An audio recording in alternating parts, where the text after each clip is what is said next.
Olá, como vai? Bem-vindos ao ONU News, eu sou Mônica Grayle. Nossa entrevistada de hoje é Lídia Arthur Brito, diretora-geral adjunta para Ciências Naturais da Organização das Nações Unidas para Educação, Ciência e Cultura Unesco. Ela é engenheira florestal e doutora em ciências florestais e da madeira. E hoje nós vamos conversar como a ética na neurotecnologia é importante à medida que cada vez mais se utiliza as plataformas digitais, inteligência artificial e algoritmos como um consumidor qualquer. Ela fala conosco diretamente de Paris, sede da agência. Tudo bem, Lídia? Tudo bom, um prazer, Mônica, estar com vocês. O prazer é nosso. Vamos começar falando desse primeiro quadro normativo global que a Unesco adotou sobre ética da neurotecnologia. O que é essa iniciativa e por que ela é importante nesse momento agora de inteligência artificial?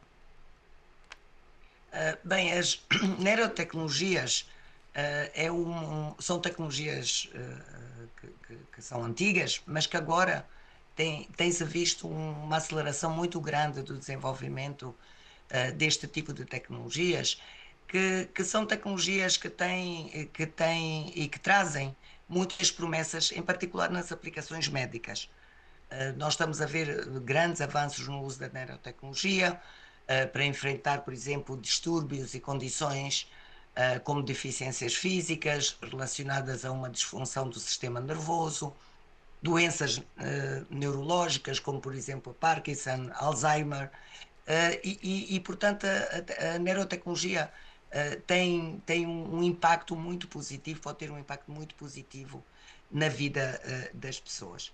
A verdade é que este quadro normativo da Unesco, esta recomendação sobre a ética da neurotecnologia, ela aparece porque o facto de que na saúde já há, de alguma maneira, um quadro regulatório e ético que se usa nas aplicações para a saúde, a verdade é que estas tecnologias agora estão a penetrar outros setores da nossa vida cotidiana. Estão a penetrar, por exemplo, a educação, eles estão a penetrar o emprego, estão a penetrar a justiça, a arte, portanto, aqui os riscos e estão a ser comercializadas já a nível do consumidor individual privado.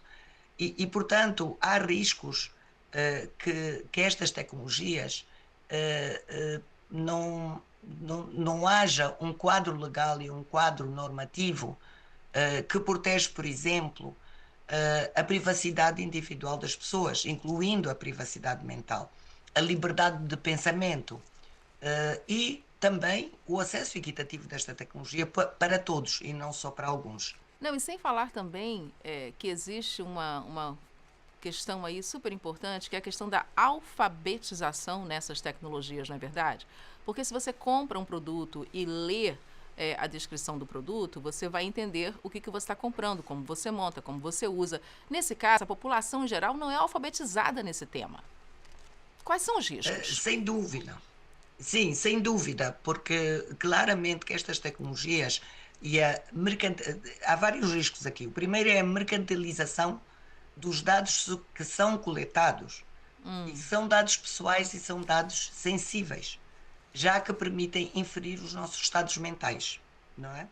Então, esta questão do facto de que esta tecnologia coleta, analisa e influencia a maneira como nós pensamos, a maneira como o nosso cérebro funciona e dá informação privada sobre o nosso estado mental. Então, essa é uma das áreas, por exemplo, que a recomendação aborda, de maneira que estes riscos que podem, se trouxermos a convergência da inteligência artificial com esta tecnologia, o risco de manipulação, inclusivamente, desses estados mentais, torna-se bastante grande. E ligado ao consumidor, que acho que era a sua pergunta, Mónica, muitas vezes os consumidores destas tecnologias não estão cientes ou devidamente informados sobre estes possíveis riscos e efeitos dos produtos e dispositivos que usam. O consumidor corre o risco de ser exposto a falsas alegações terapêuticas. Além disso, o consentimento prévio, livre e informado muitas vezes não é adequadamente solicitado e nem são, os consumidores não são informados sobre o risco dos seus dados serem partilhados com terceiros, não é? Então, empresas privadas, por exemplo, que são responsáveis por coletar e armazenar os dados, eles não têm necessariamente políticas de privacidade estabelecidas, não é? E nós hoje já usamos, há dispositivos, o que nós chamamos dispositivos vestíveis, não é? Como faixas neurais, óculos de inteligência artificial, dispositivos para ouvir melhor, e muitos outros que estão a ser lançados no mercado logicamente, para fins lucrativos. No entanto, na maioria dos casos, não há uma disposição legal clara para o seu uso. E há, de facto, uma falta de informação sobre como estes dados serão posteriormente utilizados e se os usuários destes dispositivos estão informados sobre estas questões. Portanto, a recomendação traz e alerta que é fundamental proteger a privacidade destes dados que são individuais e são dados sensíveis, proteger, informar os consumidores claramente sobre os dispositivos que eles estão a adquirir para utilizar e também convocando então governos e outros atores, incluindo o setor privado, para tomar medidas adequadas para garantir que a nanotecnologia seja desenvolvida e aplicada em benefício de todos, E não é? aí, e nessa. E realmente incluindo a rotulagem adequada dos produtos comerciais. Então, isso é super importante. E nesse aspecto que a senhora acaba de tocar, como é que a Unesco pode avançar ainda mais nessas recomendações, mas também no acompanhamento de que elas serão implementadas? Já 80 países, segundo a própria Unesco, já têm essas legislações nacionais. Mas o mundo tem muito mais do que isso, não é verdade? Então, como é É, que o, fica essa parceria? Uhum. Uhum. Bem, primeiro, o que a Mónica está a mencionar é que nós já temos 80 países que utilizaram a metodologia da Unesco para medir a sua capacidade de incorporar a recomendação sobre a ética da inteligência artificial. E estamos a ver mais países a estarem interessados a fazerem esta análise que nós chamamos o Readiness Assessment Methodology, que permite os países olharem para as suas políticas, os seus mecanismos, a sua regulação, a sua capacidade interna de entender como é que a inteligência artificial influencia e beneficia ou não os cidadãos desse país. E com base nisso, então, reforçar as suas políticas, reforçar a sua componente regional. Então, a ideia com esta nova recomendação sobre a ética da neurotecnologia, a ideia é usar o mesmo processo, é desenvolver estes exercícios, estas abordagens que permitam aos países, aos governos, medirem quão capazes eles estão de realmente regular a utilização destas novas tecnologias. E que tipo de capacidade é que precisam, e que tipo de comunicação com o público é que precisam, e que tipo de interação é que precisam com o setor privado que desenvolve e vende estas tecnologias, para que, para que as nanotecnologias possam ser realmente beneficiárias, reduzindo os riscos que estão associados a elas. Portanto, como sabe, esta recomendação sobre a ética da nanotecnologia foi aprovada por aclamação pelos 193 membros da Unesco e, portanto, nós achamos que isto foi um grande sinal de que os Estados-membros estão preparados, os seus governos estão preparados para trabalhar com a Unesco nesta nova recomendação, para garantir que eles possam construir as suas capacidades para desenvolver o quadro legal e de política para o uso ético e responsável destas tecnologias, sempre protegendo os direitos humanos e as liberdades fundamentais de todos. Isso é super importante, a proteção do indivíduo, a proteção do bem-estar mental, não é, desses usuários, e também falando que esse é um setor de negócio, não é? Tem muito dinheiro envolvido nisso. A senhora citou o setor privado e a própria Unesco, num relatório, lembra que houve um aumento de 700% em investimentos em empresas de neurotecnologia entre 2014 e 2021. Claro. A gente já está em 2025. Essa área que recebe tanto dinheiro segue desregulada. E aí como fica cada usuário? Porque parece que a gente não tem como usuários, e agora eu vou me incluir aqui, e você também, claro, quem nos vê nessa entrevista, a gente perdeu o controle, porque se a gente não concorda, a gente é cancelado, a nossa conta é cancelada, e toda uma história que foi construída de vários anos. O que cada um pode fazer, doutora Lídia? Não, eu diria, Mónica, que é muito importante, e a Mónica já tinha falado sobre isso, é muito importante garantir que as nossas sociedades, que os consumidores destas tecnologias entendam perfeitamente qual é a base destas tecnologias, como é que elas funcionam, e que tipo de benefícios elas podem trazer e que tipo de riscos elas também podem trazer. Então é preciso ter um consumidor informado.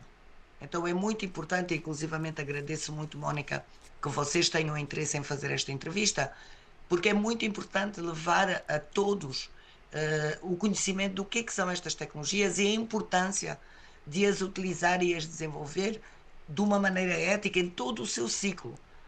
Não é só quando a pessoa usa a tecnologia, mas quando vem um novo dispositivo, o que acontece ao dispositivo anterior, como é que esta pessoa vai ter acesso à nova versão melhorada do dispositivo que está a usar para que a melhoria da sua vida não seja interrompida.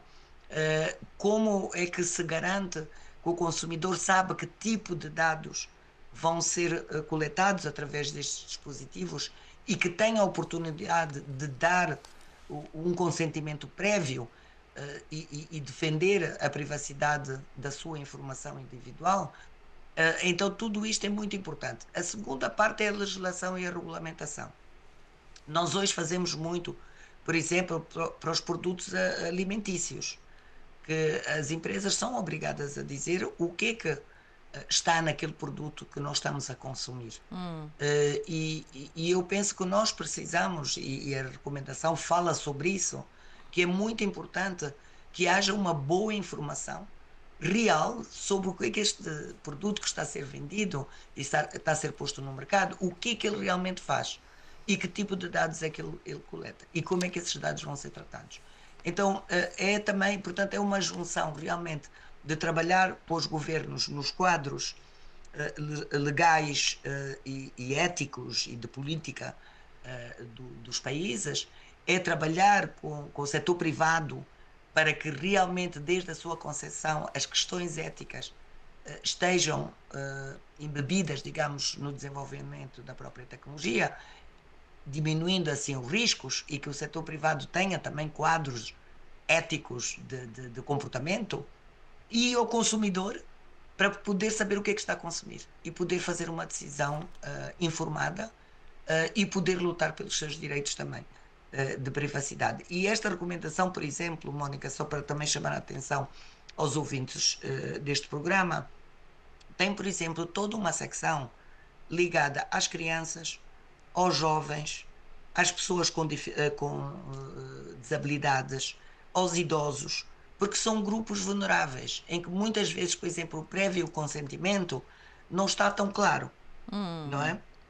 E mais, as crianças, como dizia o professor que geriu este processo todo, inclusivamente na discussão final intergovernamental de expertos para finalizar a recomendação, o professor Hervé dizia o cérebro de uma criança, de um adolescente, está em crescimento.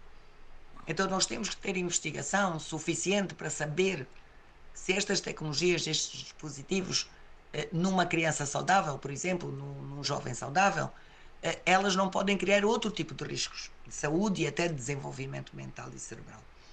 Então é um campo novo, importante, porque traz benefícios na área da saúde, claramente grandes benefícios, mas é preciso também uma consciência muito grande de que é preciso um quadro ético forte e que para isso é preciso haver quadros legais e políticas fortes em promover o uso ético e apropriado destas tecnologias.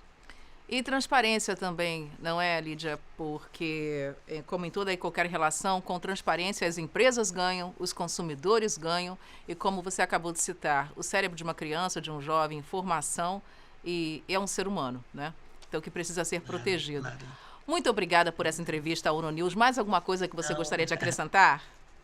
Não, obrigada. E realmente dizer que vamos continuar a trabalhar nisto e pedir a vossa ajuda para nos ajudarem a fazer ainda mais conhecida esta recomendação, porque é aí que nós começamos, é com um consumidor informado que possa exigir os seus direitos e os mídias têm um papel fundamental nisso.